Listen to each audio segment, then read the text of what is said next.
Progressive presents Forced Metaphors about bundling your home and auto. When you bundle your home and auto with Progressive, you get great savings and round-the-clock protection, which is as beautiful as looking your firstborn child in the eyes for the first time. Well, that's a bit much. Maybe it's more like looking your second-born child in the eyes for like the third or fourth time. Point being, the savings and round-the-clock protection are really, really magical. Forced Metaphors, presented by Progressive. Bundle and protect today. Progressive Casualty Insurance Company and Affiliates. Discount not available in all states or situations. Introducing Under Armour's Infinity High Sports Bra. Its ergonomic design is molded to support the natural movement of your body. With cord-out padding, the better breathability eliminates extra bulk without sacrificing support. And quick-dry padding is Under Armour's fastest-drying padding yet. When you're lifting heavy, running fast, and pushing yourself further than ever before, you need a bra that will help you go that extra mile and make you feel your best. Shop the Infinity High Sports Bra now at UA.com. Welcome to the Boneyard with Steve Robertson. As always, I am your good friend and host, Steve Robertson. As we do the Saturday edition of the Yard, we are not doing the Friday edition. Had some family issues I had to address. I know you guys understand all that. But I wanted to give... I guess a bit of an explanation. I know many of you will message me and say, hey, Steve, no need to. You got to take care of family. And that's true. And I'm a guy that is constantly on the road and constantly involved in things. I don't always get to go home very often. My home is, I live in Starkville, and this is where I'll be, I guess, until I get to a point where I can't take care of myself. But and then probably that decision will be made by my children. But I am someone's child, too. And so I had a speaking engagement last night in Macomb. And so the original plan was I was just going to drive down 55 and go to Macomb, handle a speaking engagement, and come back. But there were some developments this week in my hometown of Columbia, Mississippi, that I felt I needed to address. So my mother had a really difficult quarantine. My stepdad is in remission from cancer and is on dialysis, and so there's a lot to go along with that. And so we didn't get to see each other a lot during 2020, not because they just didn't want to come up here, but we just didn't want to go down there because with all the things going on with the COVID virus, the last thing you want to do is have a sick relative and you kind of unknowingly, pass or transmit, the COVID virus onto them. So we just kind of kept our distance for the better part of a year. And during that stretch, I guess maybe in the early stages of 2021, it all kind of runs together after a while. My mom's twin passed away, and it was very difficult, as you could imagine. Any of us losing a sibling, it's a big deal. And then it's a twin. I mean, there has not been a day in my mom's existence where she didn't have her twin. And so that happened, and then shortly thereafter, my wife's only brother, his wife passed away, and she was... somebody that had really battled cancer most of her adult life. It would, she'd have this cancer, and then they would beat it, and then another cancer would pop up. She was a person that really dealt with that throughout her adult life. And of course, there were some good years and good stretches where we didn't have to think about all that. But we lost them both in a very short amount of time. And the most difficult part of that, I think, in many respects, is my Aunt Becky passed away. So my Uncle Warren, who is my wife's only brother, her baby brother, had some medical issues of his own and had a stroke and had some circulatory issues as a relation to that and lost use of his right arm. And he was a guy that was a musician and a minister and lost the ability to play guitar and really kind of function for himself. So my mom has been taking care of him. And then we had to make the difficult decision to put him in a nursing home. And so all of that just kind of compounded after a while. And I think my mom just really felt really, really down in the dumps having to put my Uncle Warren in a nursing home. And so that happened this week. And so I had someone else in my family reach out to me and say, hey, your mom's really not doing well emotionally. And so I decided, since I have to go to South Mississippi anyway, I'll just take the day. So I cleared my calendar. Matter of fact, I'm skipped out on a conference call and things like that. And those things, we can get caught up on that, right?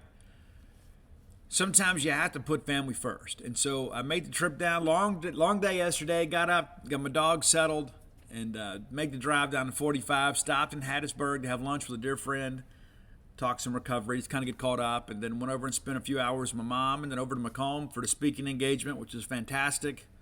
Appreciate everybody that came out. And then back home. So I did the big Mississippi rectangle, 82 to 45, and across on 98 over to 55, back up at home. So I'm back, but I had to take the day to deal with all of that. And I don't feel bad about it. I know you guys would never think any less of me. It's very rare that we have to reschedule a Boneyard. But in this situation, I just felt like I had to do the right thing. I didn't even tell my mom I was coming. I just showed up. And much to her surprise, her youngest child was there. And we don't get to see each other very often. And that's the thing, too, about social media. Facebook makes us lazy, right? Because you know how it is. I feel like once I've seen, my sisters and my brother, post pictures of their kids and what's going on, you feel like you're caught up, even though you don't really talk. And so I'm probably the world's worst about that sort of stuff. I feel like I kind of know what's going on, even if I don't. So I just felt like, I needed to go do this, and I did.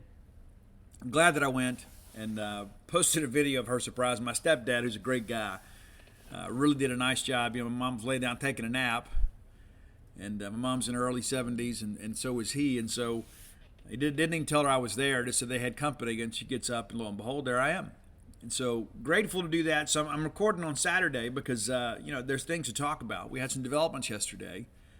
I want to share with you, too. I got a call late yesterday that there has been, I guess commitments is the word to use, that the balconies are all gone or nearly gone as of now. Now, somebody else hit me up on Twitter. I think it was Perry Egger, that said, hey, I called and I don't know that they're quite sold yet. I think there's still some things to go through in the process. And that's probably true. I don't know. I know that I did correspond with Mike Ritchie a couple days ago on day one. And we had commitments on nearly half or right at half of them then. And so there has been a lot of interest in the balconies. And I think it's important for you guys to understand, too, I don't think this is the end of kind of the mobility renovation at Mississippi State facilities. So if this thing goes over well, and I'm not saying we completely abandon the bleacher thing in the upper decks, but I won't be the least bit surprised if either we expand these or something like that. So if people really, really like them, I think the administration will continue to kind of do more of these things. I think it's important to understand that. And maybe that's what we do in the South End Zone. I don't know. Maybe you make that an SRO area. Not exactly sure yet. But there has been a major amount of interest in the balconies at Davis Wade Stadium. And some people said, Steve, I don't really care for the name. I don't really, it doesn't matter to me. You can call it whatever you want to.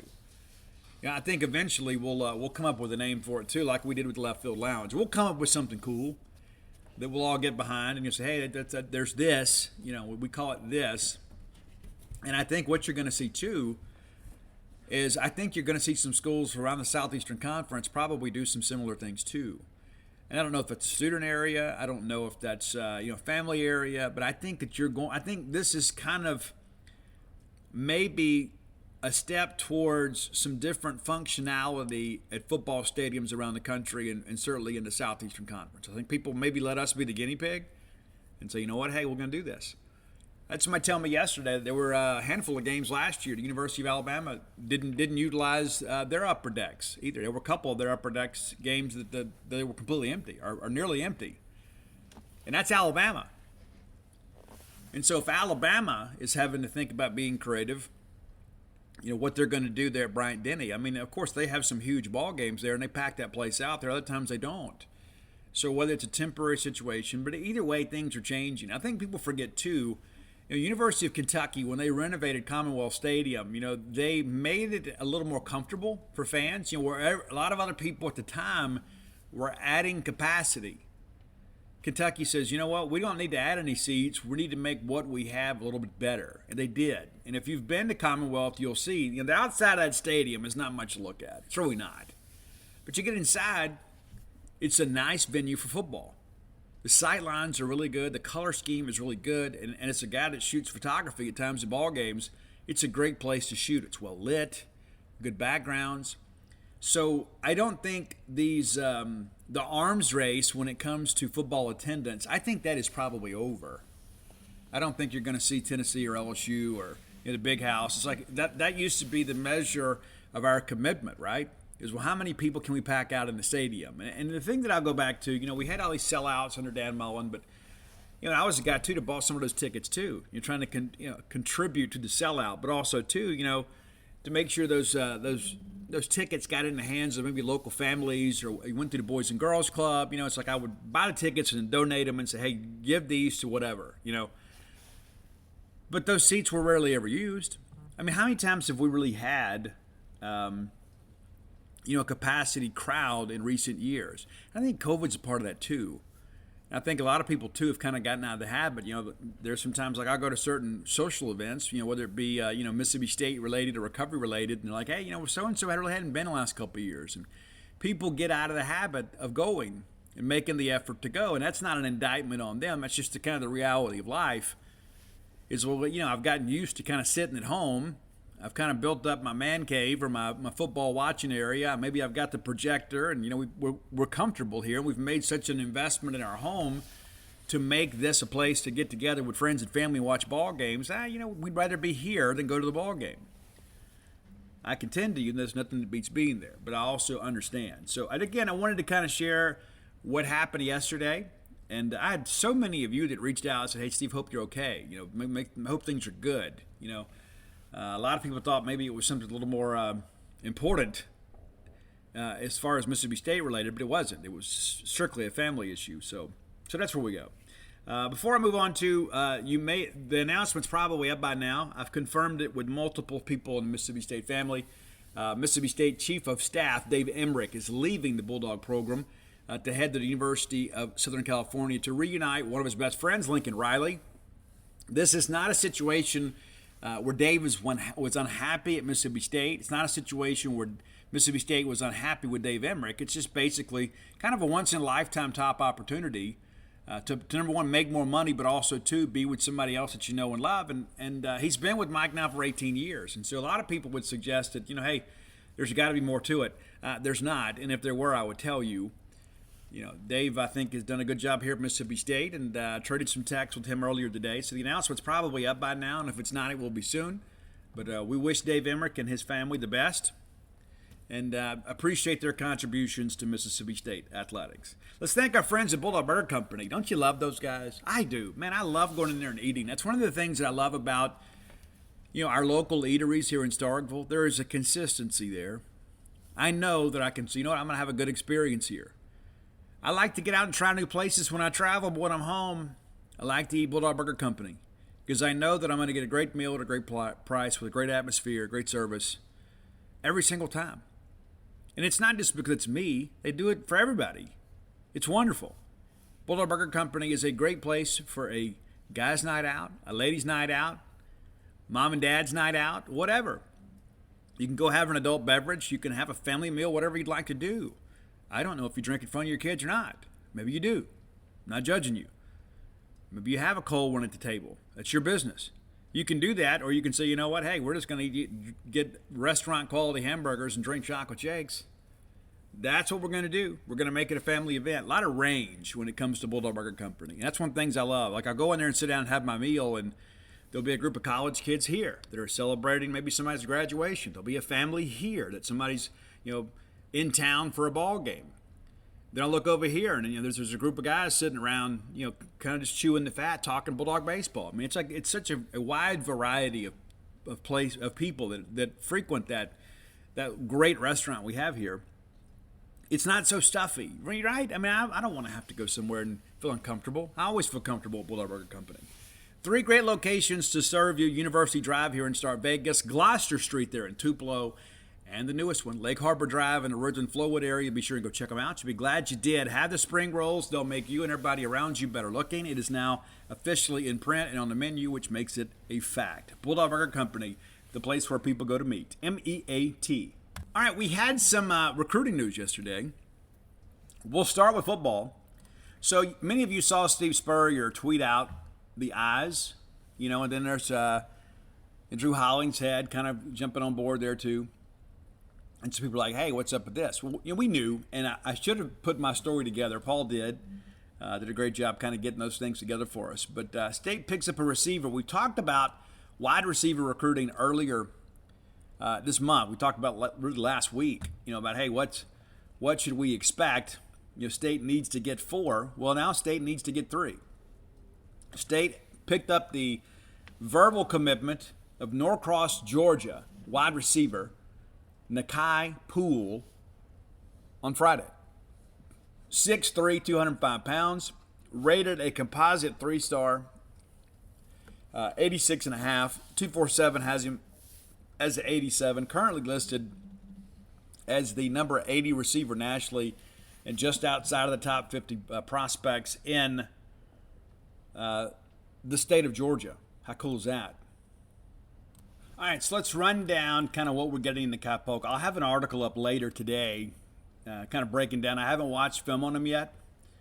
This is a guy that Drew Holloway said was the area recruiter, and of course Steve Spurrier Jr., who I believe is Mississippi State's best out-of-state recruiter.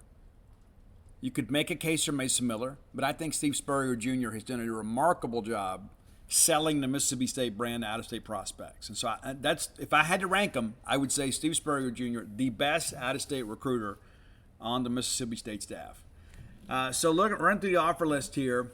Poole had offers from Appalachian State, Arkansas State, Auburn, Boston College, Central Michigan, Cincinnati, Coastal Carolina, Duke, Eastern Carolina, Florida International, Georgia State, Georgia Tech, Kansas, Kansas State, Liberty, Louisville, LSU, Michigan State, Ole Miss, South Florida, Virginia, Virginia Tech, Wake Forest, and others. So a lot of Power Fives in there, including some SEC options. But a very good-looking prospect, a guy that obviously had the recruiting brand that we're looking for. It's like if we're going to take the next step, and you guys know me well enough to know I'm very much an advocate for Mississippi kids. But in order for us to really take the next step offensively, we've got to be able to go out there and recruit great skill players from around the Southeast and potentially the country. But by and large, that's kind of going to be where we are. We're going to be recruiting guys from the Southeast. This is a step in that direction. This is an opportunity for us to kind of make some things happen. Now, looking at the numbers last year for Nakai Poole, that's going to be difficult, isn't it? How many times are we going to call him a combination of his name and Nakai Polk? Maybe it's just me. But Nakai Poole had a big year last year. According to his Max Preps profile, played in 12 games, 40 receptions, 703 yards, a long of 73 with 11 touchdowns. That's pretty impressive. Pretty impressive numbers to say there. Also worked some as a return guy. Not a whole lot, but did have some return opportunities. And was a guy that regularly found the end zone. And Norcross, if you're unfamiliar, Norcross traditionally has players. This is not like some guy off the beaten path. This is a guy that plays a good brand of football and a great program. So we're excited to have him.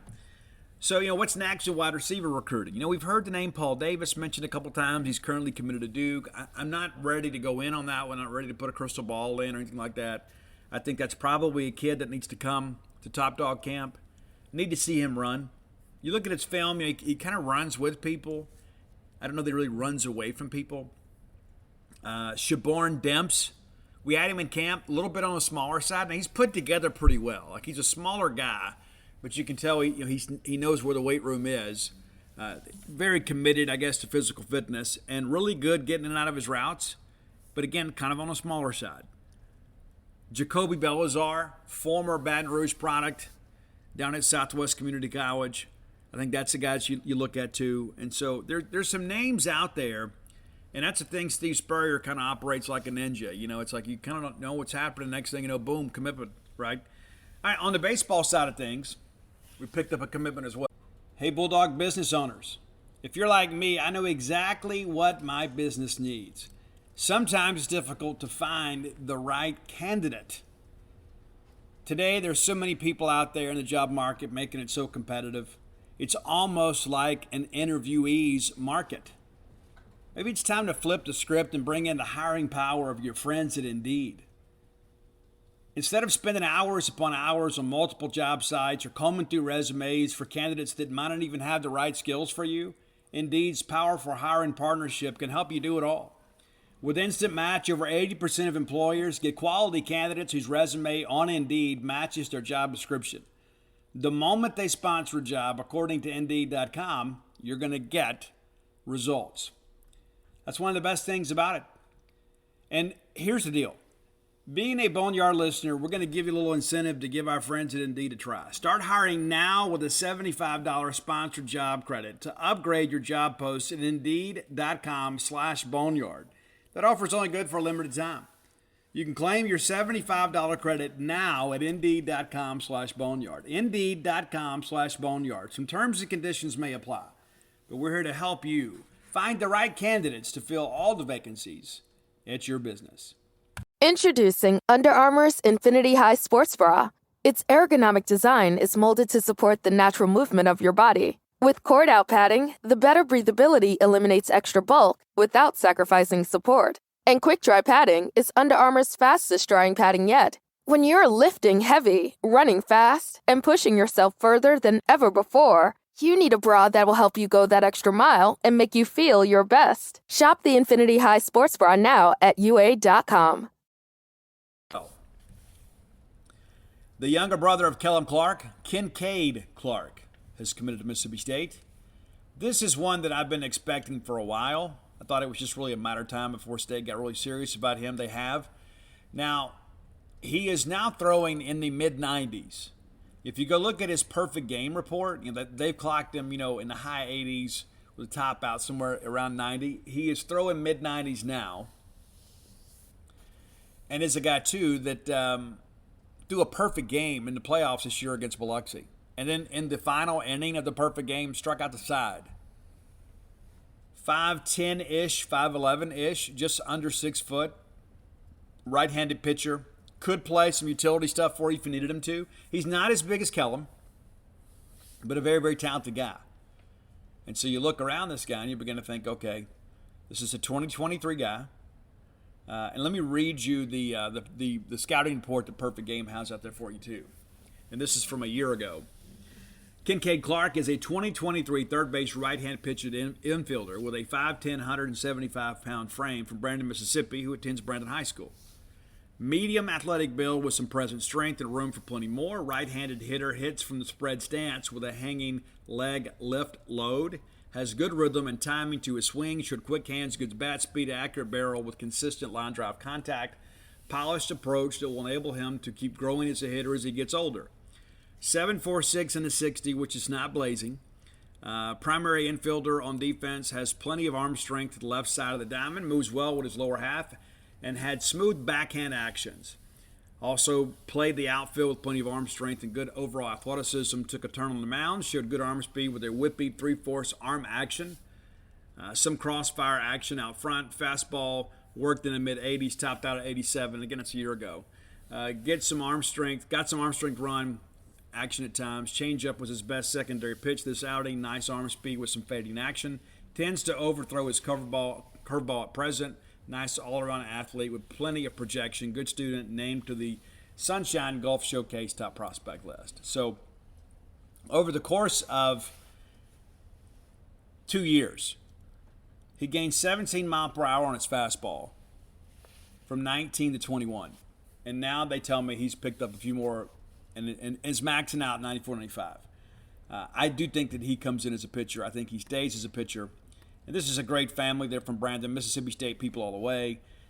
His name is Kincaid. They affectionately call him KK. This guy can be a dude for us. He absolutely can. He can absolutely be a dude for us. And I think that's something to get excited about, too. There's just so many players, too. He's a junior this year. There's so many players in this great state of Mississippi that dream of coming to Mississippi State and participating. This one was just really a matter of, would Mississippi State offer and get really serious about it? And they have. And so that's exciting. So we'll add him to the mix. Of course, Mississippi State 2022 class ranked really high. 2023 class going to be a really good class too. And that's let's kind of check our standing there too, while we're together here, right? I like the fact that we go out and get some of these guys that are home staters that love Mississippi State. And I'm not saying that's got to be the only criteria, obviously. And you've got to be able to go out there and get some guys that can play. there are a lot of our own kids that would love to have played at Mississippi State, just didn't have the ability. This is a guy that does. And so when you look at this, there's a lot that goes along with this class. You start getting excited about this group. You really do. You start getting excited about 2023. And that's the thing that I get excited about too, is like you begin to stack classes. You begin to start stacking classes. And that's where I think things really change for you. When you start stacking classes and then you supplement some out of the portal. Now, you guys know the 2022 class ranked number 8, according to some services, top 10 for sure. The 2023 class right now is also ranked in the top 10. So all of a sudden you start thinking about, okay, we're starting to put together top 10 classes and then able to pull some guys from the portal, and you start realizing, okay, this is sustainable. One of the things that Chris Simonis was known for as an assistant coach is a guy that was a dogged recruiter. He still is. And in order for us to really truly compete in this league, you've got to have a head coach who's ate up with recruiting, and Chris is. So we'll see how things progress there. But a good development, to say the least. And so 2 new Bulldogs. Again, that's Nakai Poole out of Norcross, Georgia on the football side, and then Kincaid Clark on the baseball side. Both will be rising seniors this year. So excited about all that. You should be as well. And I think there is a chance we pick up a commitment or two before the next Top Dog camp. It's dead right now. And so there's no camps going on. There's nobody coming in for unofficial visits. Most of your staff is on vacation. This is one of the only times they get to do it all year. And so there'll be some contact with players, but I think a lot of guys out there kind of enjoying their summer. There will be a few commitments here and there around this region. As John Slaughter from South Haven committed to Tennessee today. He was an in-state kid. Yeah, State was really never really a factor with him, and State did offer him early on. But this is the year, I think in many respects, if we're being honest with ourselves, the in-state crop this year, this is the year of the DB in Mississippi. Now, you may not have like a headliner, a guy that's going to be, like a, Terrell Buckley or anything like that, or Fred Smoot, a guy that could be a game changer for a program. But there are a lot of guys out there that have the ability to play on the Power 5 level that line up at defensive back this year. And so I think it's a big year in that respect. And I think in many respects, State is going to be able to meet their defensive needs in State, with rare exception. I think it's going to be a very, very heavy Mississippi class on the defensive side. And, John Slaughter, another guy too, would we have taken him? Absolutely we would have. You look at him, Dante Kelly, Kelly Jones, Isaac Smith, who I think is a phenomenal football player. I told you guys that before. I think he's going to the National Football League if he stays healthy and continues to work hard. But if you're looking for DBs this year, especially safeties, you can find them in Mississippi. There are a lot of them.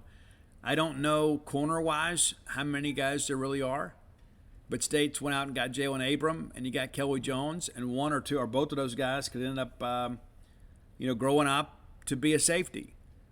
They'll start out at corner. We'll see how things progress. But I just really feel good about the in-state crop this year.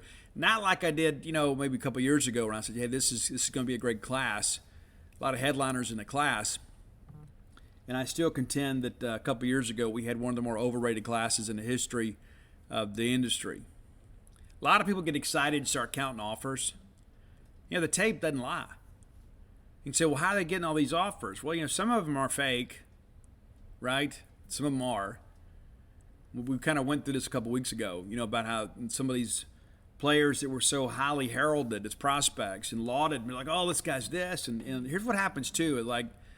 Let's say that you were the area recruiter from, say, Tennessee, and you are required to recruit certain counties in the state of Mississippi. Well, then all of a sudden, there's a guy that pops up in your territory. It's all of a sudden he's got offers from Auburn or State or Ole Miss. You got to go walk into a staff meeting. And your head coach is going to be like, hey, well, what's the deal with this kid? And, a lot of times guys will just throw an offer at him to save face. Doesn't mean they're going to take them. It's like, hey, man, we want to offer you too. Then the kid tweets out the graphic, and all of a sudden it kind of slows the process down a little bit. But they're not committable offers. Well, then all of a sudden, Tennessee's offer. Well, then what's going to happen here? Alabama doesn't throw a lot of offers out there that are disingenuous later in the process based on what somebody else does. But they do go out there and sometimes extend offers during the spring evaluation period that work out to be a glorified invitation to camp. And sometimes our fans don't appreciate that. And how do you really differentiate between the two? There are a bunch of them out there. There have been some kids in Mississippi that have had a, quote, offer from Alabama that the only chance they had of seeing Alabama play up close was to buy a ticket or play against them. And so there's a lot of gamesmanship with all this stuff, and nobody wants to look silly. And, I remember a couple years ago, we had some kids that, LSU jumped out there and threw some offers at them early. And I thought to myself, there is no way LSU's going to take these kids. Well, then LSU offered, and then we offered, and some other people offered, and then they ultimately ended up going somewhere else. And so you got to understand, just because there's a kid out there that claims 8, 9, 10 offers, doesn't mean that he truly has the ability to commit to 8 or 9 or 10 schools. There's a lot to it, and everybody complicates it now with the NIL. And I think it's important to understand that talking to some of your current players, a lot of times they don't want to go do all the NIL stuff. You got to go do things.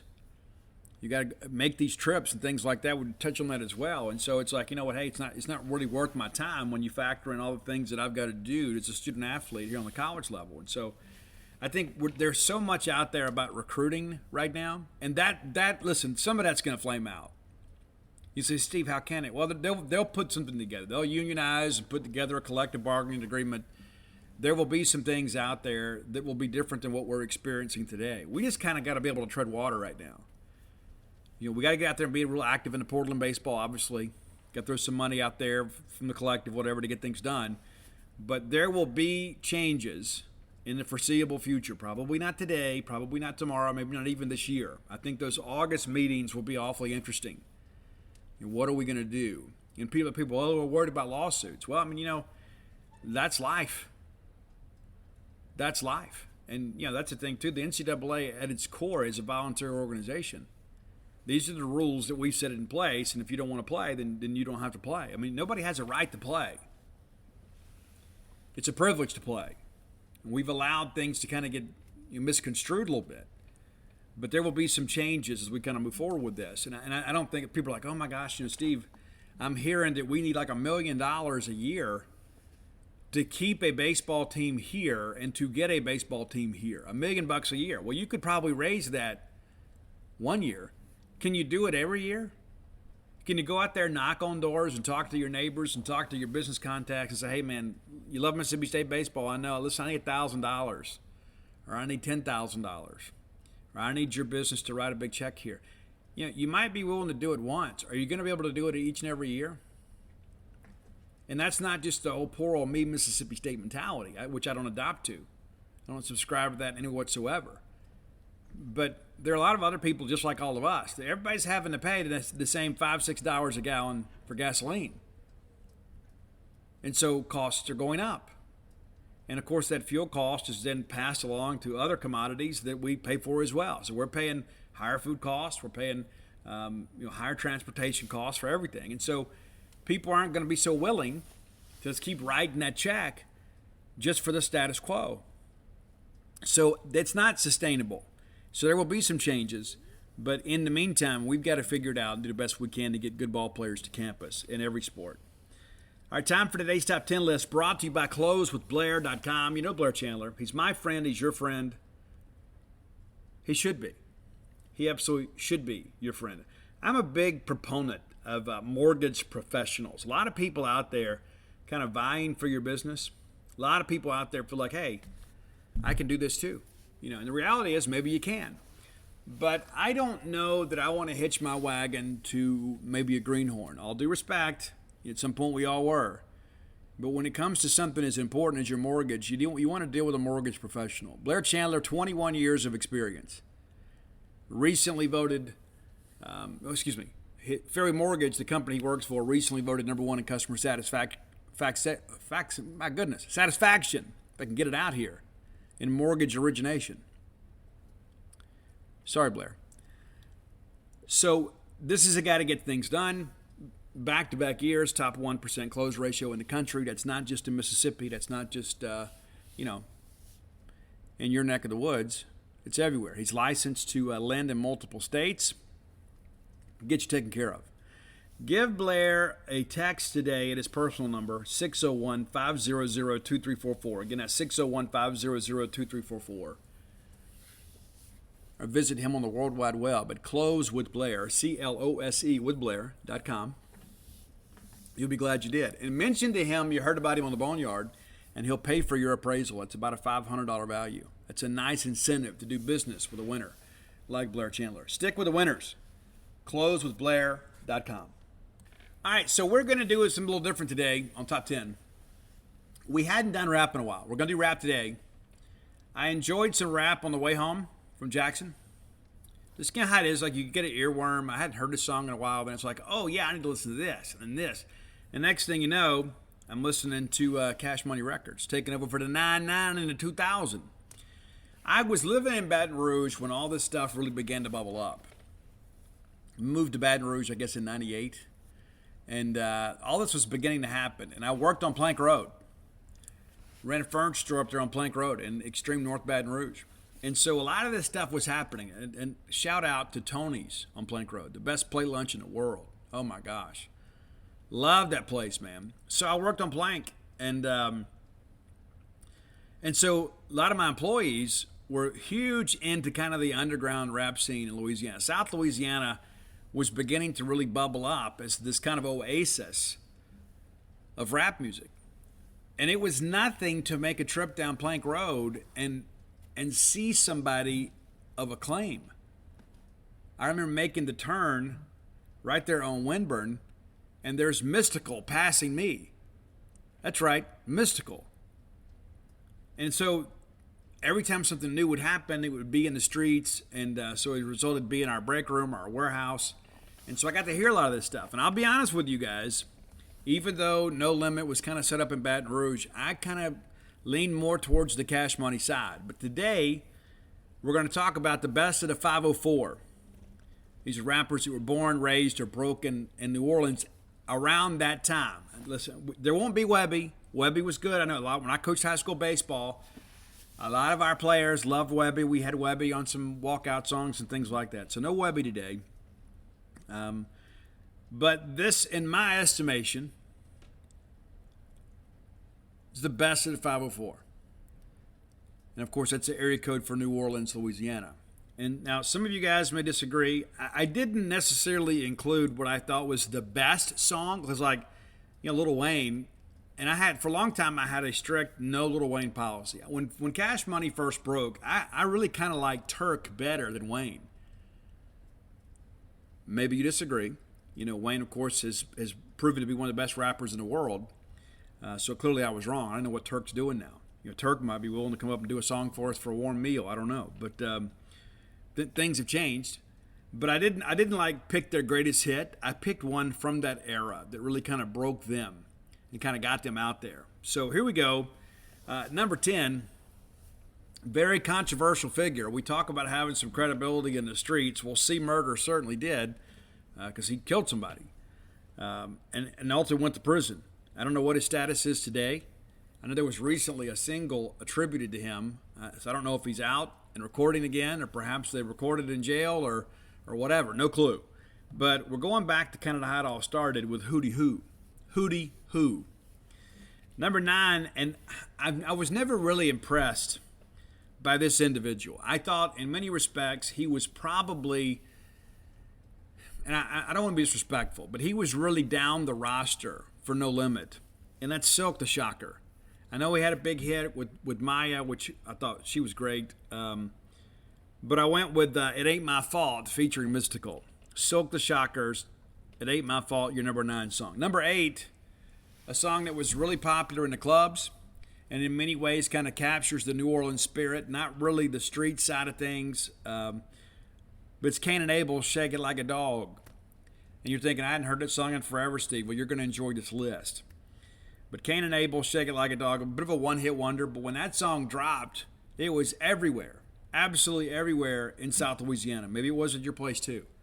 But everybody was, it was in many respects, what was happening in Baton Rouge and New Orleans was in many respects kind of reminiscent of what happened like in Seattle. It's like kind of, okay, well, you expect there to be music in Hollywood. You expect there to be music in New York and Nashville. But all of a sudden, there's this grassroots movement here where things are changing, and music is changing as a result of it.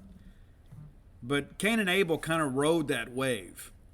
Number 7, I don't know if you know the Big Timers or not. That's a Birdman and Manny Fresh. And so, great video too. But I could have gone a few different directions here, but for number 7, I went with Get Your Roll On. Get Your Roll On. Number 6, and again, I told you I was kind of late to the Lil Wayne party. I'm still not a huge Lil Wayne listener. I respect him. And I respect the fact that he is a very talented guy and a very honest guy too. You know, I don't know what's happened before in his life, but I've seen a lot of these video interviews with him where he talks about how he was nearly killed. He was shot and killed, and the guy saved his life, and that his dad was kind of an absentee father, that he considered his stepfather, who is now deceased, to be his true father, and that he was actually really named Dwayne, but he's a junior, and he really doesn't want to have any connection with his biological father, so he went with Wayne instead of Dwayne because he wanted to differentiate himself from his father, who he has been estranged from just about his entire life. But I went with really the first one, the first big hit for Lil Wayne. It's The Block is Hot. The Block is Hot. And this is when Cash Money kind of ruled the world. Number 5, not a Cash Money millionaire, but I'm sure he has made some significant bank. We mentioned him earlier in the show. It's Mystical's Shake It Fast. Watch yourself. Show me what you're working with. I mean, everybody remembers that. I don't care who you are or where you're from. You know that song. And Mystical is great. I love the work that he did on Trinidad James' song. He did Shane Fabra, just a little thick. All right, number 4, and again, I was not a No Limit soldier. I didn't have a tank chain on or anything like that. You know, I think I could probably pull it off today, but I leaned more towards Cash Money. I thought Cash Money was better. I thought it was more of a dance element to that. Like you could hear that song in the club, and I think people get excited. But it would be disrespectful to not have Master P on our list, and so we're going to go with Make 'Em Say To me, that's the one everybody knows. But I will share this with you, and I know that I will get some negative feedback. Master P and much of his roster was not nearly as talented as the Cash Money group. They just weren't. It's not the same. Now, there's different styles, and they're really kind of more for the streets. But it's like when Master P did that, I Miss My Homies, the sentiment was good, the delivery was awful. I didn't think the production value and the No Limit stuff was very good. But to say the guys didn't have some talent would be disingenuous. All right, number 3. This is one of my favorites, which is why it's number 3. But it's Birdman with Clips, What Happened to That Boy. Love it, love it, love it. There's nothing about this song that I think is bad. I love the track. I love Clips' speaking parts and all this. I think it's one of those songs, too. It was a great, great, great, great collaboration for Birdman, who started the whole thing as a teenager, put together a record label as a teenager. Been some controversy associated with payment of acts over the years and things like that, lawsuits, and that's all things that get worked out. But the vision of a young guy trying to find a way out of poverty and trying to find a way out of the streets put together something that helped a lot of other people along. Number 2, a guy that has kind of a limited catalog, but a guy it seemed like every time I turned on MTV, he was there. But we're going with the BG, and the song is Bling, Bling, Bling. It still hits in the car, man. Like I was rolling through Matheson last night listening to BG and Bling, Bling. I love the song. Lyrically, it's great. I think Manny Fresh's verse is really good, too. Manny didn't get enough credit, too. Manny Fresh was basically the producer for everything in the beginning for Cash Money. But number 1, you can't mention Cash Money, and you can't mention the 504 or New Orleans or the Magnolia Housing Projects without mentioning Juvenile. So we're going with Juvie here all the way. All the way. I could go a lot of different directions here with Juvenile, but we're going to go with Back That Thing Up. And, of course, there is the uncensored version. Since we're a family show, we're not going to do that. But Back That Thing Up, I don't listen to the PG-13 version in my car, but you may want to in front of your kids. And, again, a disclaimer here, a lot of language in some of these songs, especially the No Limit songs. And that's not to say in any way that Cash Money didn't speak their mind. My point being is that this is your parental advisory here about these songs. Now, you'll love them. You'll get excited because you hadn't listened to them in maybe 20 years.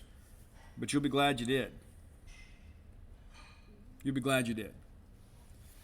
So that's the top 10 list for today. If you have ideas for the top 10 list, reach out, let me know. Or better yet, let Roy know. Of course, Roy's still in the job search too. So if you're looking for somebody that works in the metro Memphis area that's got a lot of experience in quality management, Roy Samonte is your guy.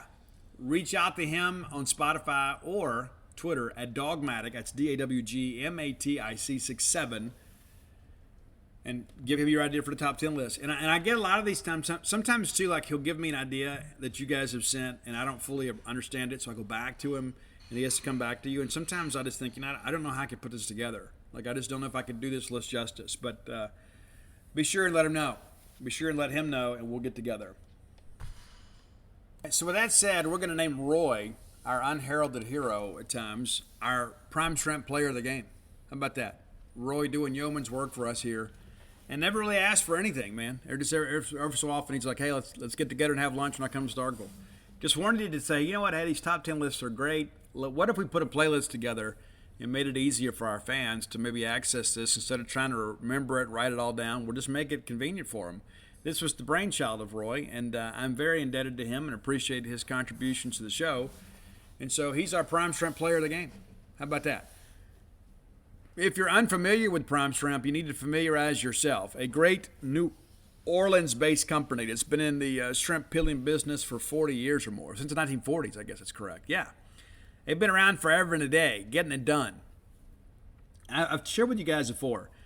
I can give you all this history and I can give you, manufacturing comments and things like that. But let me just break it down to you like this. We all love shrimp. What is a more convenient way to get shrimp other than the way that primeshrimp.com offers? There's really not. You can say, hey, well, I can go and get some store-bought shrimp, and then I've got to peel it, then I got to devein it, and I got to get the tails off, then I got to worry about throwing all that stuff away. If not, my house is going to stink for 3 days. Why not remove all of that imposition and work with primeshrimp.com? You can order it. They'll ship it to you in a container that'll survive Mississippi heat. These handy pouches fit conveniently in your freezer. You pull them out when you're ready. You put on a pot of water to boil. 10 minutes later, you drop them in. Now it's time to eat. French Quarter Alfredo, Louisiana Shrimp Bowl, simply seasoned. You can't go wrong. And I'm going to give you some incentive too. Go to primeshrimp.com today. Use promo code Boneyard to save $20 off your first order. You'll be glad you did. I'm telling you. You're going to want to do it regularly. You're going to get them in. You're going to say, you know what, that was really good. Steve was right. And I don't know how often you eat shrimp, but you'll probably eat it a little more often when you find out how tasty and convenient it can be with the quality of product that primeshrimp.com provides. Again, that's primeshrimp.com, promo code Boneyard. All right, let's take a look at the College World Series final. This segment of the show brought to you by Campus Bookmart. I love Campus Bookmart. You will too. If you're unfamiliar, let me encourage you. Next time you're in town, go by and see the smiling faces of Campus Bookmart. The lovely, talented Susie, Miss Pam Minyard, and Miss Kathy Brown, arguably the best buyer in the Mississippi State merchandising market. If there is anything out there with the Mississippi State logo on it, she's already got it, or chances are she can get it for you. Be sure and go by and check out their fine selection. Now, they are out of the textbook business now. I was informed that there's going to be released soon. They are expanding the bully shop. So upstairs and now downstairs. So an opportunity to get even more of a selection for Mississippi State merchandise. You'll be glad you did. When it's all said and done, it'll be the most extensive Mississippi State store in the marketplace here in the greater Starkville area. Be sure and go by and check them out. If you can't make it to town, visit them on the World Wide Web at campusbookmart.net. And by being a loyal Boneyard listener, we'll give you a phrase that pays, and that is BSR, which stands for Beautiful Steve Robertson. And that gets you free shipping on all orders up to $50. Any order less than $50, absolutely incomplete. Again, that's campusbookmart.net, promo code BSR. All right, since we have been together, the College World Series final has been set. You guys may recall we had baseball basically all the way through Thursday, and it was a great day of baseball. Let's back up a little bit here. And, Ole Miss and Arkansas met Thursday, I guess it was Wednesday night, and Arkansas wins that game 3-2. How crazy was it? Jalen Battles goes running out there and nearly makes a pop fly fall that would have basically given Ole Miss the lead. Left fielder makes the catch there. They kind of survived that. And great effort by Zach Morris to get that thing closed out. It was a pretty hairy situation there, but Arkansas wins that game 3-2. On the upper end, of course, Oklahoma and A&M had played, and Oklahoma won that handily, 5-1, to advance to the bracket, the College World Series final. And then Ole Miss plays a do-or-die game with Arkansas. What else can you say about Dylan DeLucia? Whether you like Ole Miss or not, you have to be respectful of the effort this guy has given. Ole Miss wins the game 2-0. And, the first inning there, it looked like Arkansas was going to break through. A couple of two-strike base hits. They couldn't capitalize, and then DeLucia kind of settles in. Doesn't give up much the rest of the game. I think Arkansas stranded 2 runners 2 times in the game. But it really felt like once Ole Miss went up 2-0 that they were in control, and they were, and DeLucia goes the distance. No chance, I don't think, of us seeing him today or tomorrow, but we could see him on Monday. I guess maybe he could come in the back end of the game tomorrow if necessary. But Oklahoma and Ole Miss will play for a NAFL championship. First game tonight, 6 p.m. on ESPN. Game 2 tomorrow at 2. And then on Monday, if needed, there will be a 6 p.m. game. Now, let's talk a little bit about this. It's not really a contrast in styles, shall we say, but it is a very intriguing matchup. Because nobody expected, when these brackets came out, nobody expected these two teams to be playing for a NAFL championship. But here we are. And I go back to the whole thing about Ole Miss's selection. No, we didn't want Ole Miss in the tournament. We didn't think they had deserved it. But at the same time, too, when you begin to think about the fact that the SEC deserved to get 9 teams in, they were the 9th team. They were the 9th team. I think they were the 11th seed in the SEC tournament. They get beat, and some teams like Alabama get hot late. But how do you put Alabama in over Ole Miss just because of head-to-head? You can't. You look at the full body of work. And so Ole Miss has got in. They have legitimized their selection in the tournament. They win the regional at Miami. Miami may have been a bit tad overrated, but Ole Miss swept it. They really left no doubt. Thought Ole Miss played well. Then they go to Southern Miss, and I think we were all kind of hoping against hope that Southern Miss would find a way to win that game. But I think if we're honest with ourselves, this Ole Miss lineup did what you'd expect them to do. And there were some times that Ole Miss's pitching was a little bit up and down in that series, but the offense kind of picked them up. So Oklahoma, of course, as we mentioned recently, they won the Big 12 tournament, and they've done really well in the playoffs too. I mean, they've done a great job. They've got some dudes that can really sling it too. So pitching's going to be awfully interesting in this one. You've got Jake Bennett, 10-3 record this year, 3.66 ERA, 18 starts on the year. Has been really good at times, and other times he's been kind of up and down. Gives up 4 runs on 5 hits in 6 innings against A&M. That's awfully interesting. 4 runs on 8 hits against Virginia Tech. He's given up some hits, had a good outing in relief against the Florida Gators. 1 hit on 1 run just in 2 innings. But that's a guy that we'll expect to see for sure. David Sandlin, a guy they're calling the Sandman. That's another guy, too, that you could expect some big things from. He, again, has been up and down a little bit, too, but has been better down the stretch. Had a great game against Texas A&M, goes 7 innings, allows 5 hits on just 1 run. But a guy that, too, Ole Miss is not going to see anything from Oklahoma they haven't seen in the Southeastern Conference. Oklahoma's got a couple big arms here. And then, out of the bullpen, Trevin Michael has been outstanding for them, a grad student from Piedmont, Oklahoma.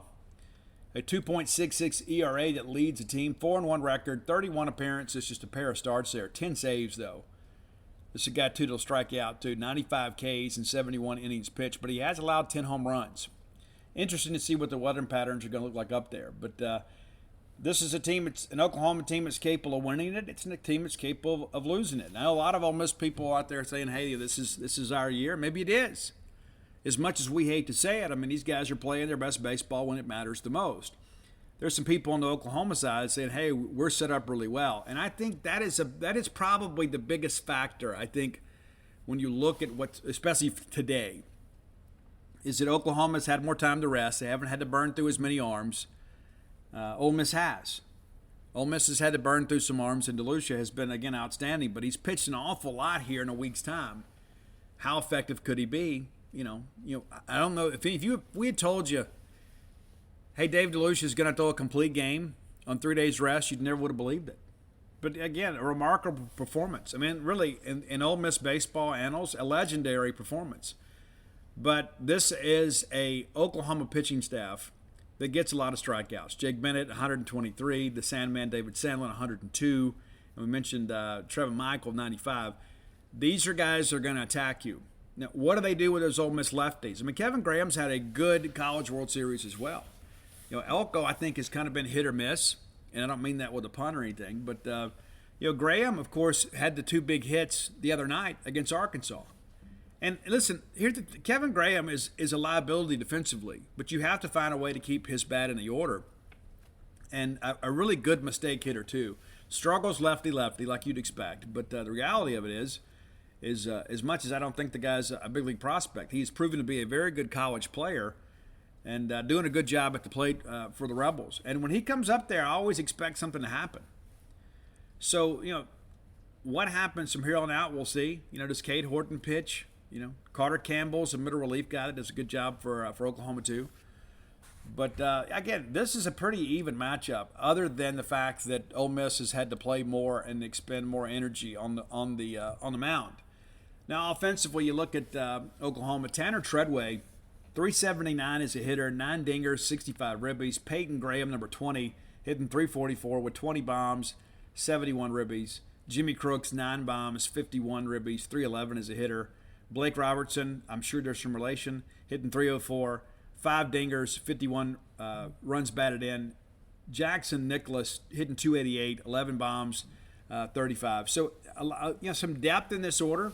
You get all the way down to Brett Squires, who's hitting 310, 7 tanks for him and 33 ribby. I mean, so you've got there's some pop in this lineup. How much will that matter?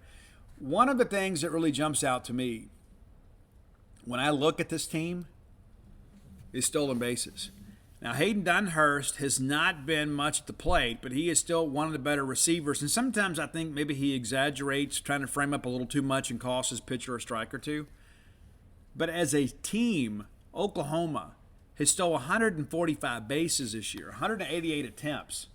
Tanner Treadway is 24-28. Peyton Graham, 34-36. Kendall Pettis, 22-30. So they're going to run the bases. There's no question about it.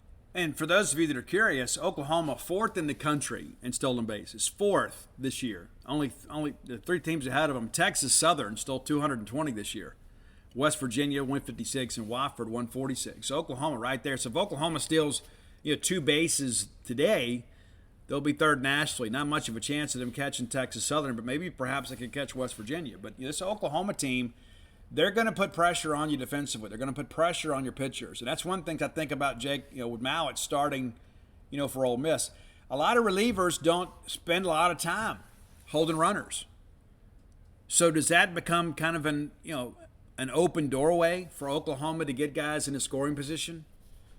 When you're facing a guy that maybe is not quite as skilled at holding runners. That's interesting. Sacrifice hits this year for Oklahoma, 34. They're willing to lay the bunt down to kind of get people moving. And as a team too, when you look at these offensive numbers too, you look 73 home runs. That's not a whole lot, I guess. There is some guys in here that can really hurt you, but it's not a team that is kind of predicated on hitting home runs. They're really more of a line drive type team. 135 doubles this year as a group, 14 triples. And they've allowed more home runs than they've hit. 81 home runs allowed, 73 home runs hit. So they are outscoring teams rather significantly, 515 runs to just 404. So offensively, this is a team that's capable of giving Ole Miss some trouble. And I think if you're Ole Miss, you've got to find a way to make this thing. You got to get one of these next 2, and then hopefully you can get it to DeLucia on Monday. I mean, that's your best chance, right? I mean, it's your best pitcher right now. I think everybody will say that is without a doubt the best pitcher on the Ole Miss staff, and one of the guys that is probably one of the heroes of Omaha at this point. So not going to see him tonight. I don't think you see him tomorrow either, unless it just becomes like a do-or-die type situation, and you've got to do whatever you have to do to get to a Game 3. But that's a lot of pitches thrown, for him in a short time there in Omaha.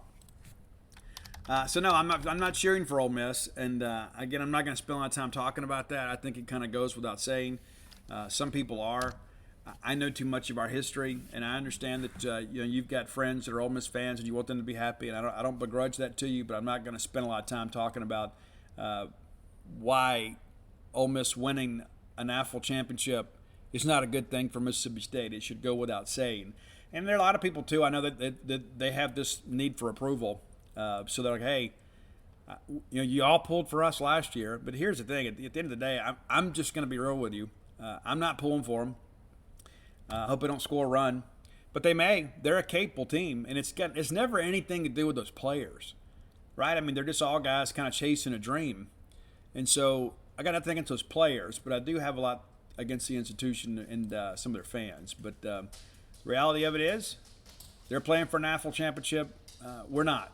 So looking at some of these numbers from Dylan DeLucia, they're just almost freakish, really. I mean, they're video game type numbers.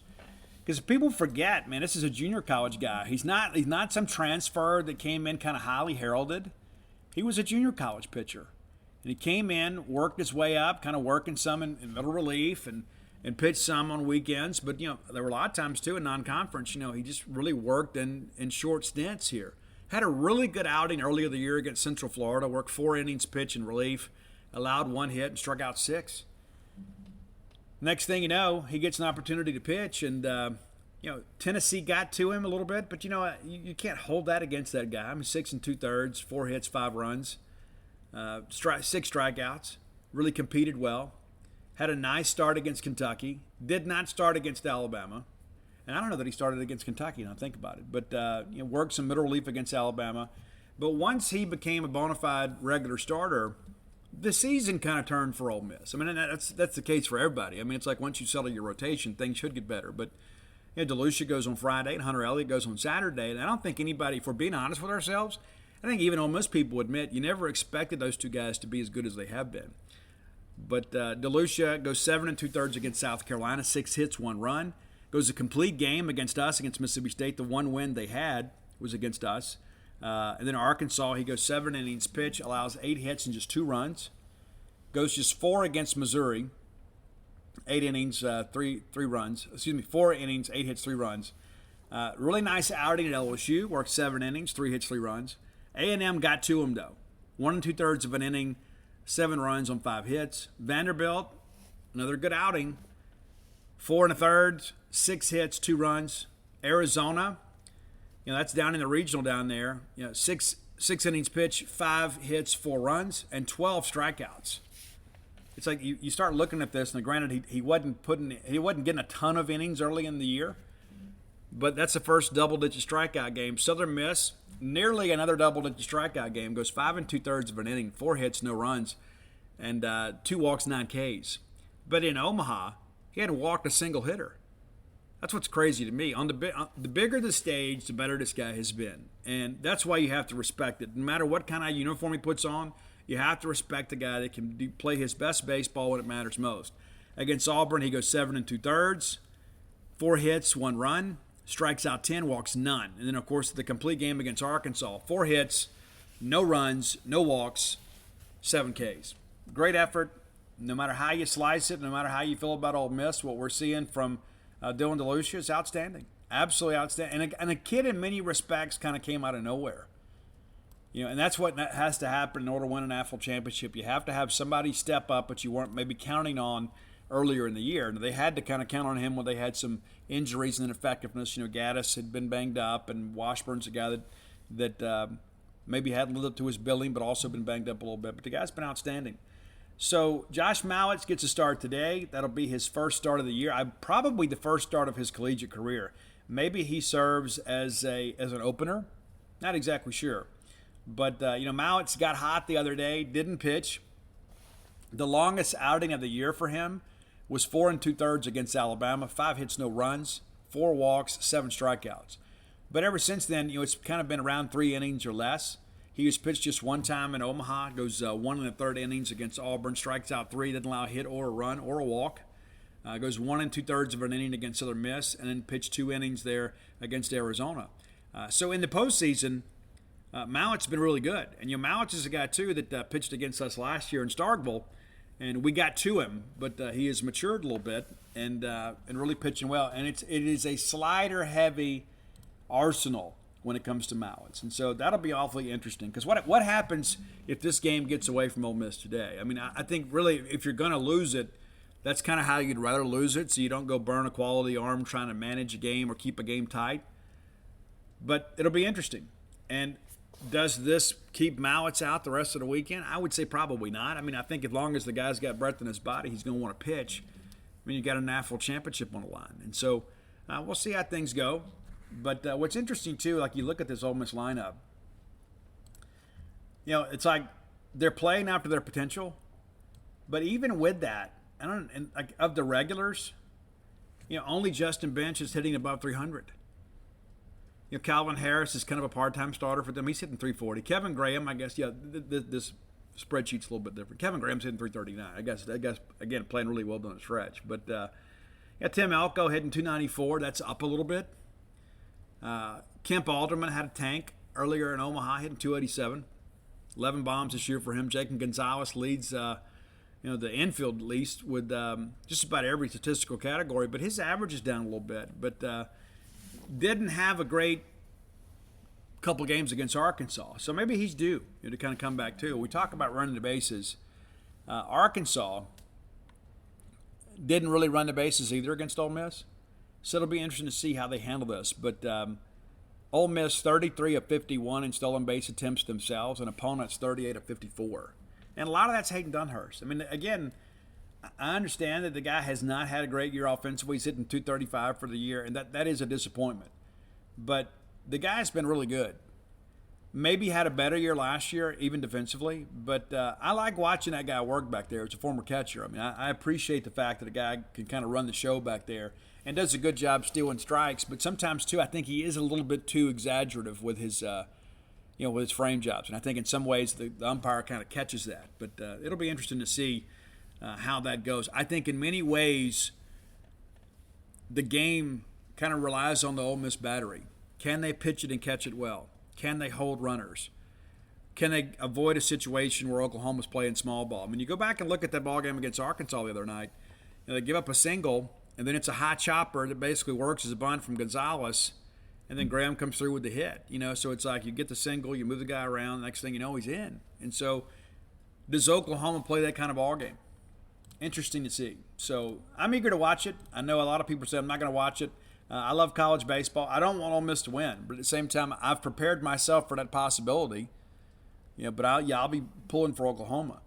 But all this talk about it's good for Mississippi. I don't understand that at all. It's good for Mississippi. Are they going to repave the roads or something? I mean, I don't understand how watching our arch rival win something is beneficial to us. I think some people just say that because it sounds good. They don't believe it. They just say that because maybe they feel guilty pulling for Ole Miss because they want to pull for their friend's team. And I get it. Let's just be honest about it. I mean, do what you want to do. Root for who you want to root for. It doesn't change anything. I mean, like all those, quote, Ole Miss people that were rooting for us last year, that didn't change the outcome of the game. Will Bednar and Tanner Allen and Cameron James and Lane Forsythe, Scotty DeBrule, Luke Hancock, Brett Cumbest, Brady Jordan, Tanner Allen, Lennon Sims, Logan Tanner. Those are the guys that impacted the game. I don't think they felt any additional force or motivation because there were a few Ole Miss people cheering for them. And so you can call me a bad sport. I don't care. I've been called worse. But I do think it's an intriguing matchup. And as a guy that is a lover of the game of college baseball, I'm eager to see how these two teams attack each other. And again, college baseball is going to be over on Monday. And then you're going to have this big rush, I think, of guys going in the portal. And then it's going to be like musical chairs. You're going to have some guys that maybe have waited to go into the portal. The deadline is July 1st.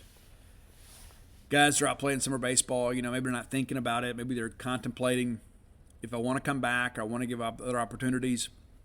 That's something to kind of consider too. So there will be some new names in the portal, and we've seen some activity in the portal in recent days too. Tommy White, NC State Sluggers, headed to LSU. I didn't see that coming. And there was some discussion, of course, early on that Florida State was involved, and there was all this discussion, but maybe there was a tampering allegation. Well, he didn't end up at Florida State. He's now at LSU. They also take Christian Little from Vanderbilt. I don't think that's the big loss that some people suggested it is. He did not do a good job at Vanderbilt. It's like sometimes we just see, Vanderbilt's name next to the list, and we think, the kid's automatically got to be good. I mean, he has not done a great job on the Southeastern Conference level. And I think that's what we got to be honest with ourselves about, too. Sometimes it's like there's some name recognition that goes along with all this, and we think, oh, my gosh, this is a huge loss for us. Now, Tommy White, that guy could be a difference maker. He is not a real talented defender, but when you're hitting home runs the way he is, maybe it's not a big deal. But I just don't think that Christian Little is the difference maker. But good for the kid, though. Maybe the change of scenery will do him good. But this is a guy that hadn't been very reliable for them. I mean, you look at his numbers this year as his second year at Vanderbilt.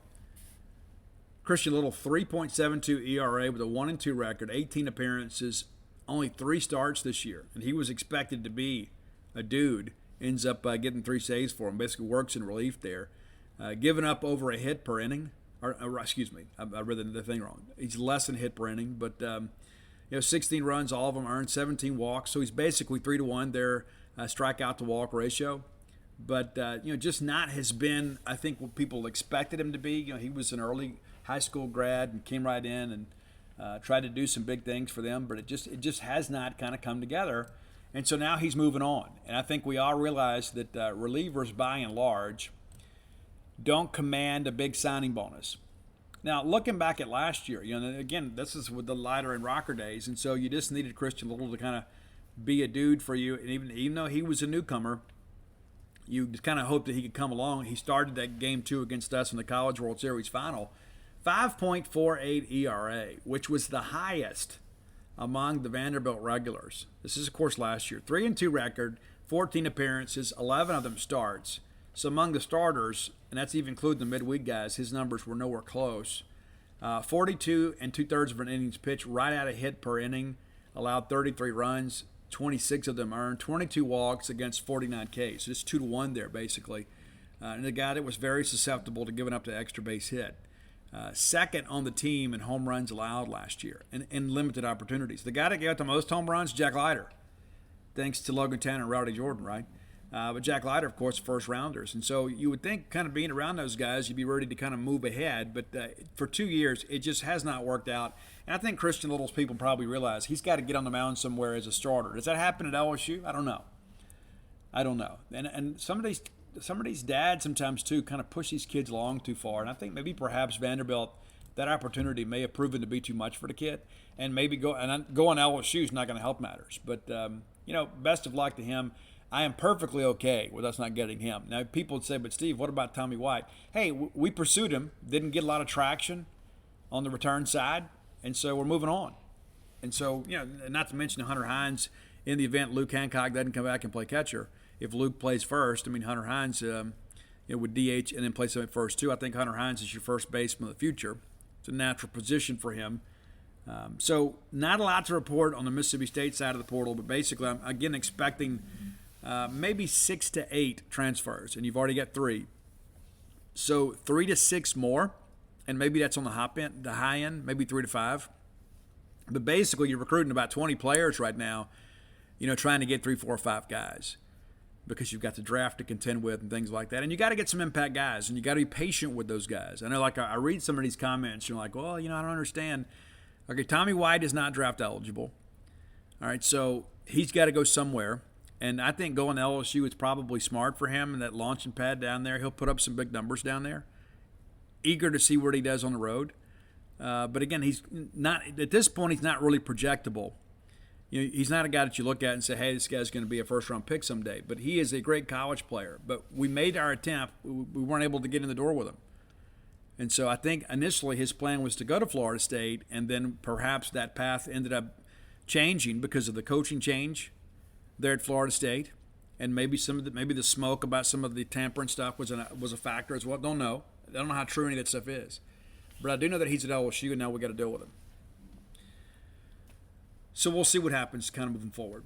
All right, let's thank our friends at Portico. You know, Brooks Bryan's a friend of mine. He's a friend of yours. He's a guy that does a great job, works in a lot of different things. He's one of those guys that really, really gets out there and grinds. I'm a big fan of Brooks. I was a fan of Brooks when he wore the maroon and white and patrolled the outfield for the Bulldogs. And happy to reconnect with him in recent years. He's a guy, too, very, very knowledgeable guy. Loves Mississippi State. Part of a great group of folks that are making Mississippi State and Starkville a better place to live and be around. Part of this group is bringing Portico, the great residential development that's more conveniently located than many of the other developments around our great city. You turn off 82 on the 12, it's the very first right. Pat Station Road will bring you right there to Portico. It's 1.1 miles away from the Mississippi State campus and almost equidistant to 82. You know, so it's like you can get up and get out of town as quickly as you need to. So if you're a commuter for work or whatever, I mean, it's very easy. It's easy access. Your friends will be able to find you when they come spend a night with you to go to the ball game. Exciting times. Now, Phase 1's completely sold out. Phase 2's under construction now. Last I heard, 10 houses being built. A couple of them are custom builds, and so those are already sold. And then there are some other lots that are available, so you can pick a lot and pick some house plans and kind of put some things together to kind of make this thing go. So I encourage you, make Portico your next move. If I was moving to Starkville now, I absolutely would. I'd move to Portico. I would. I'd like being that close to campus. I'm out here in the sticks right now, but I'd love to be that close to campus, make it real convenient, especially on weekend ball game nights, right? Just make the move, get over there, maybe even take the golf cart. I wouldn't walk, though. I mean, that's just too much effort, but maybe you will. Make Portico your next move. Oh, let me give you his phone number. That's the first time I've done that. Brooks, I'm sorry. Phone number 601-416-8075. That's what I get for working on the weekends. 601-416-8075. Make Portico your next move. All right, you may have heard Gene Swindoll has now officially retired from genespage.com. So it's the end of an era, and I wanted to kind of bring you guys up to speed on a couple things. So I signed a long-term contract with CBS Interactive some time ago, kind of in advance of all this. So we're not going anywhere. We're not leaving 247. We're not, leaving our home or your subscribers or anything like that. We're not just, when Gene's leaving, Gene is just leaving. The train keeps rolling. And it's been interesting, to say the least. But I wanted to give you guys some insight, too, on some things that I think are rather interesting. So when Gene first got started, and I've been around for a lot of this, I joined Gene's page back in 2001, so 21 years ago. I joined Gene's page as a part-time columnist. And it's what I always wanted to do, was cover Mississippi State. And I remember initially I used to do this email newsletter. And those of you that are old enough to remember that, I was an email newsletter guy called the Robertson Report. And basically I would just kind of pick games and talk trash and that sort of stuff. And it was kind of a humor column and things like that. But Gene wound up on my distribution list. We had about 2,500 people, I think, when I finally quit doing the Robertson Report as an email newsletter. And Gene was on the list and had some LSU folks and things like that. And some people sometimes we'd forward the column. That was a thing back then. You'd forward it to all your contacts or whatever. Kind of like retweeting nowadays. But it was a little different concept back then. And then, so out of the blue, I was contacted by some people about potentially taking over the Rivals site. The Rivals Mississippi State site. And we had some discussions, and they elected to hire somebody else, which I think in hindsight, I think we'd all agree was a major mistake. And so I knew it then, and I was really upset about it.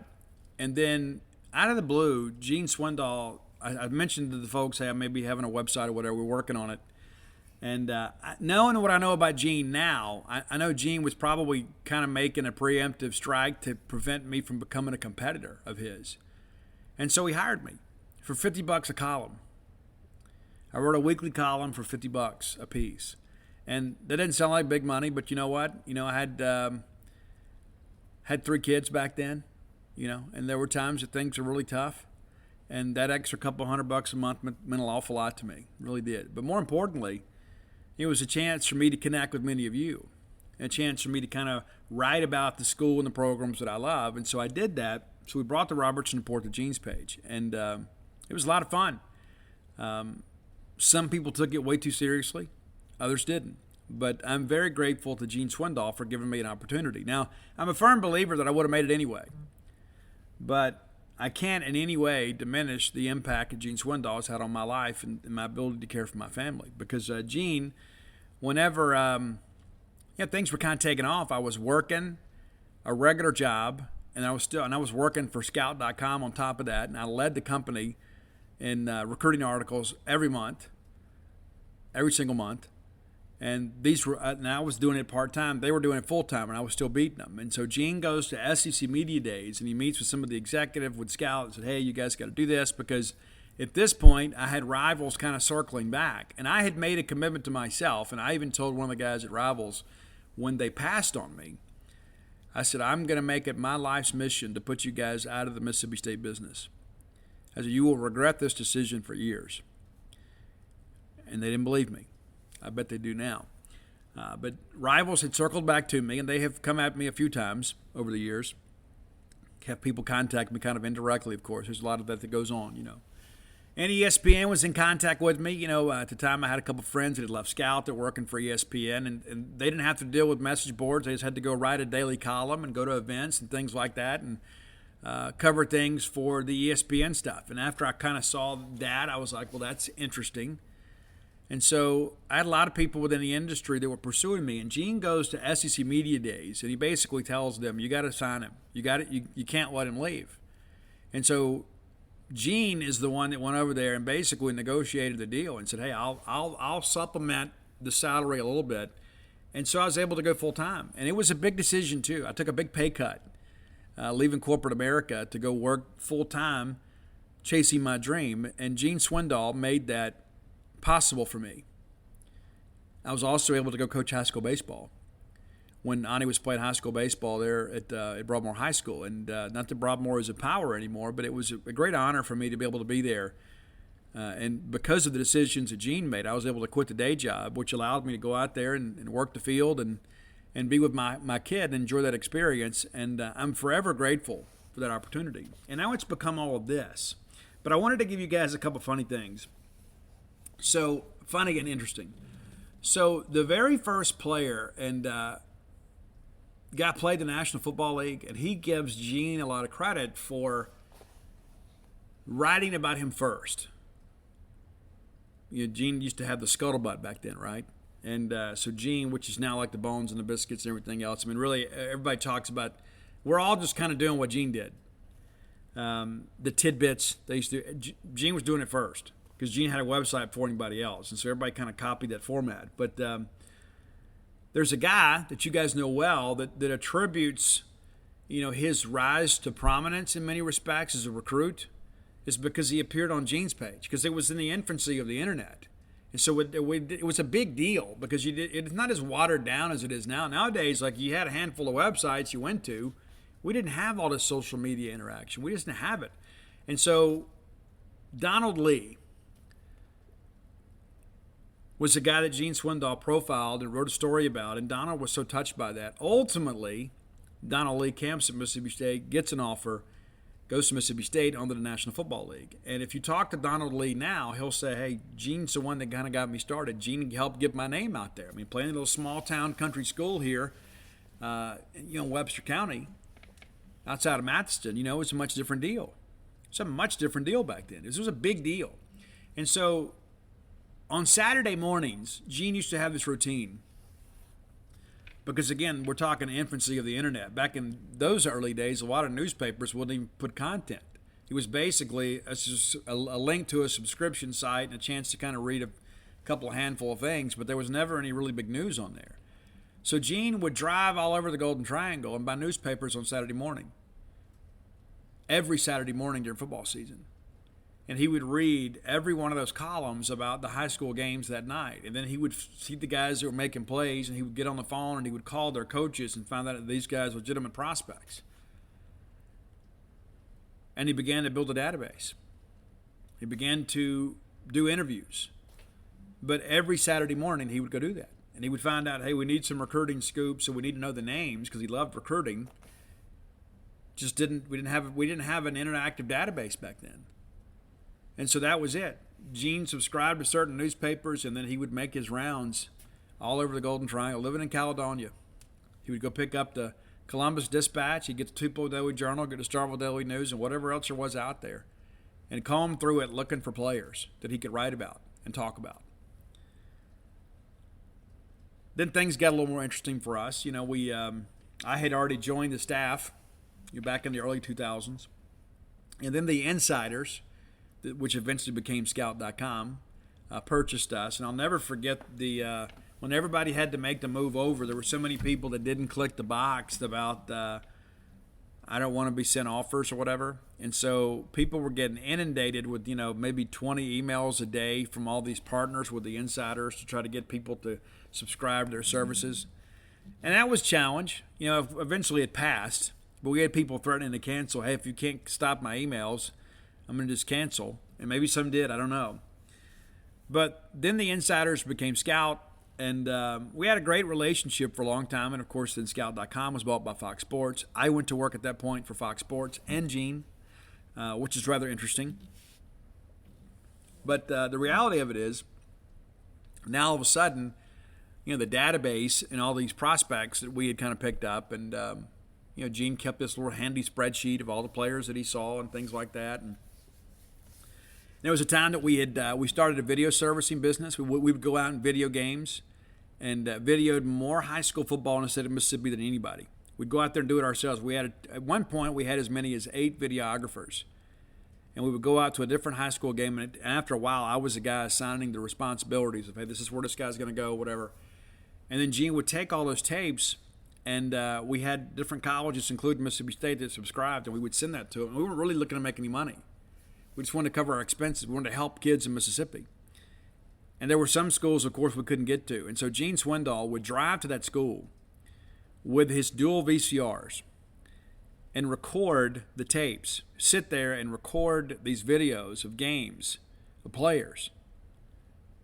And I remember a time, too, that we're sitting there trying to get phone numbers of players back when we had phone books, and phone books were available online. And I'd try to find a kid, and then I would just go to the phone book calling people. And then next thing you know, Gene's helping me, trying to get a kid's phone number. I mean, it was incredible the effort we had to put in. And it's not like it is today where you could just shoot a kid a direct message and goes right to his phone and say, hey, I need to interview you. Here's my phone number. We had to go track people down. And there's sometimes we'd be talking to people, oh, yeah, that's my cousin, but their phone's disconnected. I'll go get him for you. And I'll let him come down here and interview from my house. It was a big deal. And so a lot's changed since then. Then ultimately, of course, we, Scout and 247 merged, and we come along, and it was difficult. It really was. I mean, we had been competitors for so long, it took some time. It took some time for everybody to adjust, and I think Mississippi State fans benefited the most from that. And now the time's come for Gene to move along, and it's a very well-earned and well-deserved retirement. I began to think back, back when he worked for the railroad and everything else, and he's doing all this part-time. It's like there's so many people out there that have really been so negative about Gene, and I think a lot of it is just jealousy. I think a lot of it is like, I wish I would have had that idea first. How does Gene come up with this idea? How did he beat me to the punch? Well, he did. And he built up from a hobby, from being this, the biggest Mississippi State site in the world. And that's the thing I think about, too. In the beginning, Gene was the first, and he's able to kind of walk out on top again. And very grateful for Gene. And Gene doesn't know as much about sports as I do, and he'll admit that. And Gene will tell you, you know what?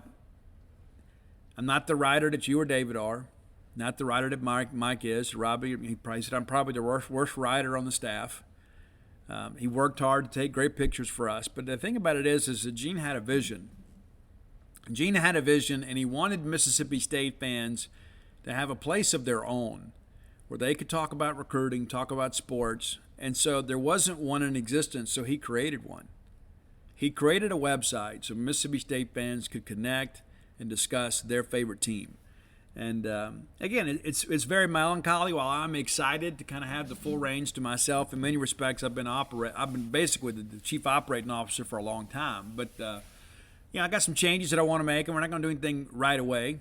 But there are some things that we'll do, and some new features. And there's some things that I want to do personnel-wise as far as adding to our staff, not in any way subtracting. But Gene and Mary Ann both are moving on, so we've got some things we'll have to do there to kind of compensate for the views that we'll lose, with those folks moving on. But very, very grateful. And I can tell you a couple funny things about Gene too before we go.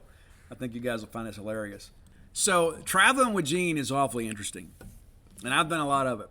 Over the years, like a lot of times I would drive up to Starkville and link up with Gene, and then Gene would drive. Now, he won't like me saying this, but Gene's one of the worst drivers I've ever known. And honestly, honest to goodness, he is. And then riding with him and Mary Ann together, Mary Ann's one of these that, kind of grabs the what handle, and, she kind of is a little dramatic at times for Gene's driving. But some of it's warranted, not going to lie to you. Gene's driving leaves a lot to be desired. He'll get his feelings hurt when he hears that, but the reality of it is it's true. But so we traveled a lot, and Gene got his new car several years ago, and we had this, he had Sirius XM, and so when I'm traveling, I always have the music playing, like always. I mean, it just unless I call somebody, the music's always on. When I'm working, the music's always on. I just need to have that noise, and I enjoy music. But sometimes, like Gene gets tired of listening to the radio. He'll just turn it off, like in the middle of nowhere. We'll just ride along, and then he'll turn it off, and then he will do this little, maybe unconscious type reaction. He'll start going shooby-doo, and he'll start kind of like humming along there, and I'm thinking, Gene, I'd rather listen to the radio. If we're going to make noise, well, God, I just get tired of listening to the radio. So he would turn it off, and like, Gene, I got to have the radio on. I can't do it. And so then Gene would want to pick the channels. And so we would go like to the doo-wop 50s. And there were some times I think he even listened to music older than that. And then then after a while, he'd listen to that, and then he'd get tired of it. And the next thing you know, we're listening to like Danzig or Dio or Black Sabbath. And I would be like, what a contrast in styles here. And he goes, well, I just kind of like what I like. And so, and it's amazing. Sometimes he'd come up to me at the press box and want to talk about Ronnie James Dio or something. And it just trips me out. And I tell you this too, and I've committed to this, and I hope the family will go along with. Gene's in good health and really going to have a chance, I think, to have a good retirement. But he's always told me that his favorite Jimi Hendrix song was "I Hear My Train A-Comin'." And so if I have anything to say about it, when Gene's funeral comes, we're going to play that song, "I Hear My Train A-Comin'" from Jimi Hendrix. And I was not really as familiar with that song, but anytime that I put on Jimi Hendrix, Gene wanted to listen to it. And so when I hear that song, I think about Gene. So another thing, too, we went to Dallas for the Women's Final Four, right? We had a chance to go up there and win an AFL championship. And so Gene's with me. And he didn't go to Columbus the next year. It was just me and Robbie. But it was me, Gene, and Robbie. And Gene and I traveled together. And the traffic in Dallas nearly did Gene in. It's just like he's just like sitting there sighing, and I'm trying to navigate for him. And instead of him having to depend on his inboard GPS, it's like, okay, Gene, up here, we're gonna take a ride or whatever. I did my best to help him, but the traffic was so overwhelming. He told me, he said, "Hey, this is the last time I'm making a trip to a major city with you, and in the future you can just kind of go by yourself. This is it for me." And he meant it, and he held true to that too. Now he may have made a trip over to see some baseball stuff, but he did not make a major trip with me. But it's interesting. The last night, we're getting ready to play, and I guess we lost South Carolina. And I had picked out what we were going to eat basically every night. There were some nights that, one night we went to Papacita's Cantina to have those amazing steak fajitas. And Gene's like, I could have got this at Chili's. I said, not nearly as good at Chili's, Gene. It's like, yeah, you could have had steak fajitas at Chili's, but these are real steak fajitas. They're seasoned well. And so Gene eats like half of his, and I ate all of mine and then part of his, and then put myself on a food coma, it felt like. And then some nights after ball games, we'd go to Denny's because it was the only thing open near the hotel. And so Gene had decided, okay, our last night he wanted to go eat at Steak and Shake. And so we get into the car, and it's frustrating, right? It's like, we've lost the ball game, chance of winning an AFL championship. Even though South Carolina was better than us, we still hope to win, right? So we get in the car and we just start driving. And man, we're driving. I'm thinking, where are we going? He goes, I'm going to the Steak and Shake. And then we're driving. And it's like, we go like 15, 20 miles. And we stopped at the Steak and Shake. I don't know, maybe it was in Grapevine, Texas or something. It was way away from our hotel. And I I was like, Gene, we just passed the Steak and Shake back there. And he goes, well, I knew where this one was. It's right by the small. So we go in there and we eat. And the food was good. And so we're going back, and I was like, what was so special about that Steak and Shake? He goes, well, I just saw it earlier, and I thought we'd stop there. And I was like, well, there are other Steak and Shakes, in Dallas. And he goes, well, and he got a little flustered with me, and he's like, yeah, well, that's the one I knew how to get to. And so we get back to the hotel, and we take the exit, and lo and behold, like right to the right of the hotel was a Steak and Shake. So we had gone down to the Steak and Shake. Basically drove an hour to go get Steak and Shake, and we could have walked to it. But anyway, I just wanted to share that, man. I've had a great time working for Gene, and Gene has been so good to Mississippi State people, and in many ways it's kind of helped me be more of a diplomat. Or sometimes in the past, like somebody would say something negative on our message board, and I almost saw it almost like Twitter, right? And so Gene was like, these are our customers, and that's how you have to kind of utilize this. You have to see this as your customer. You can't just see this as, well, this is just some crummy person. This is our customers. You got to find a way to be a little more diplomatic and even-handed with everything. And so I owe a lot to Gene, and in many respects, Mississippi State people owe a lot to Gene. I mean, Gene was a pioneer in this industry, and really, in many ways, helped close the deal when Scout.com was able to get Chuck Rounsville and his crew. Gene was the guy.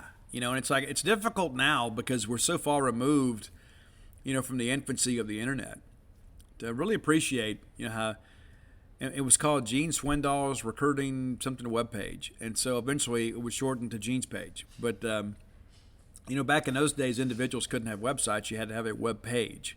And so that's kind of the genesis of the name. But, I remember my friend Michael Kirby, and some of you may know him, we worked in the furniture industry together for a long time. And as soon as I got a computer and got connected to the World Wide Web, he goes, hey, man, you got to go to Gene's page. You got to go to Gene's page. So one of the first things I did when I got a computer, I went to Gene's page because I wanted to see what people were saying about Mississippi State. And little did I know, 25 years later, I'd be taking over Gene's page. And so, Michael Kirby, thank you to you for the introduction. And, Gene, thanks for all the opportunities. On behalf of a grateful Mississippi State fan base, Gene, thanks for all you did to help us all feel a little more connected to Mississippi State. And we'll take it from here. And we'll do the best we can to not only carry on the legacy, but to improve upon it and make it something bigger and better than it ever has been before. If you hadn't done so, go to dogpilethebook.com and get you a copy of Dogpile. You should. If you hadn't already done it, go ahead and do it. You got friends that are coming up that got birthdays that are Mississippi State people. Maybe they don't have one. Buy the book. Don't assume they have it. Just go buy it. If they do, they'll give it to somebody else. While you're there, you can get copies of Stark Villains, Alpha Dogs, and Flim Blam. And again, I cautioned you, Stark Villains and Alpha Dogs, we're running out of those. I haven't had an updated inventory, but I think it's less than 20 on Stark Villains and less than 40 on Alpha Dogs. And we're not going to print those again this year. Probably do a short run next year, but there's no guarantee of that. That may get pushed to 2024. I don't make all those decisions. But all that being said, go by and check them out. And if you need Stark Villains gear, go to starkvillains.com. I love that design on that book cover. I do. That's why I did Alpha Dogs the same way.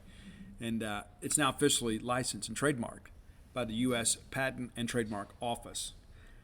Thank you guys so much for your support over the years. And again, I apologize for the tardy show, but I wasn't going to shortchange you. We'll be back on schedule on Monday, barring something completely unforeseen. But until then, let's all live our lives in a way we make more friends than enemies, and people can see a difference in the way we live. Drivers who switch and save with Progressive save over $700 on average, and those savings add up. Imagine what you could buy in the future. Remember how 15 years ago I switched to Progressive? Well, I used all those savings to buy that golf club that swings for you. But now everyone who plays golf is really good because, the club swings for you in the future, which is now. So switch to Progressive and save big because those savings can add up in the future. Progressive Casualty Insurance Company and Affiliates. National annual average insurance savings by new customers surveyed who saved with Progressive in 2020. Potential savings will vary.